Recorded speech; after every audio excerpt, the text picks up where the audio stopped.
Aduh, rasa malas ya hari ni. Dah azan? Solat lambat sikit lah. Nak main game dulu. Astaghfirullahalazim. Kalau tak solat, apa bekal kita nak bawa masuk ke syurga nanti? Bismillahirrahmanirrahim. Assalamualaikum warahmatullahi wabarakatuh. Kawan-kawan, mari duduk rapat sini. Hari ini saya nak kongsikan satu rahsia. Rahsia untuk kita sama-sama masuk syurga. Tapi bukan senang tahu nak masuk syurga. Kita perlukan 5 kunci istimewa. Nak tahu apa dia? Kita perlukan 5 kunci daripada rukun Islam. Kawan-kawan tahu tak apa 5 rukun Islam itu? Tak tahu? Jom nyanyi bersama saya. Tahukah rukun Islam yang pertama? Syahadah. Tahukah rukun Islam yang kedua? Solat. Ketiganya puasa. Keempat bayar zakat. Kelima menunaikan haji. Semua ni adalah amalan wajib untuk semua orang Islam. Semua ni bukanlah dicipta ikut suka hati tau, tetapi perintah Allah. Buktinya Allah dah berfirman dalam surah Al-Bayyinah ayat kelima yang bermaksud, dan mereka tidak diperintahkan kecuali menyembah Allah dengan ikhlas dalam menjalankan agama, mendirikan solat dan menunaikan zakat, dan itulah agama yang lurus. Hari ini saya nak kongsikan 3 daripada 5 rukun Islam yang penting untuk kita sebagai seorang murid.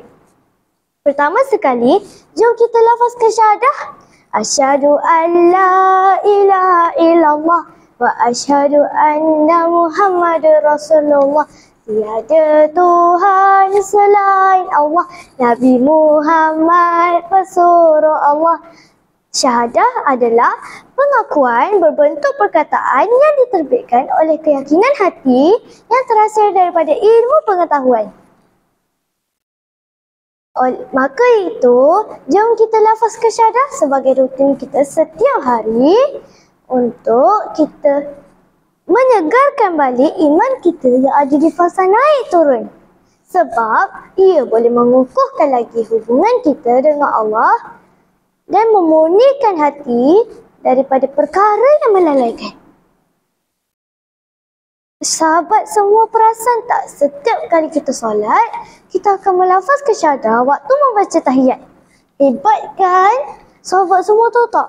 Waktu Nabi sakit tenat pun, baginda masih bertanya kepada para sahabat tentang solat. Ya Allah, sampai begitu sekali pentingnya solat. Kalau Nabi tak tinggal, berani ke kita tinggal? Solat adalah bacaan dan perbuatan tertentu yang dimulakan dengan mengangkat takbir dan diakhiri dengan salam. Solat pula membuktikan keimanan kita terhadap Allah melalui perbuatan. Apa yang membezakan kita dengan agama lain salah satunya adalah solat, iaitu cara kita berhubung dengan Tuhan kita yang Maha Esa.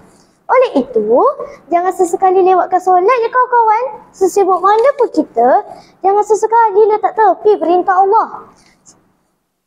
Urusan dunia memang penting, tetapi lebih penting untuk kita bercucuk tanam amalan kita yang nak bawa ke akhirat nanti. Saya nak tanya, adakah yang dah bermula puasa penuh? Wah, anda memang hebat! Puasa adalah kita perlu tahan diri daripada makan dan minum serta segala perbuatan yang boleh membatalkan puasa. Bermula dari terbit fajar sehinggalah terbenam matahari pada bulan Ramadan.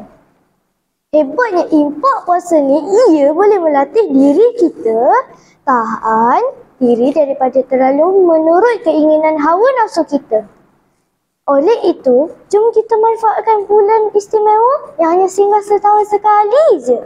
Sebab ia boleh melipat gandakan amalan kita, terutamanya ibadah puasa yang termasuk dalam rukun Islam.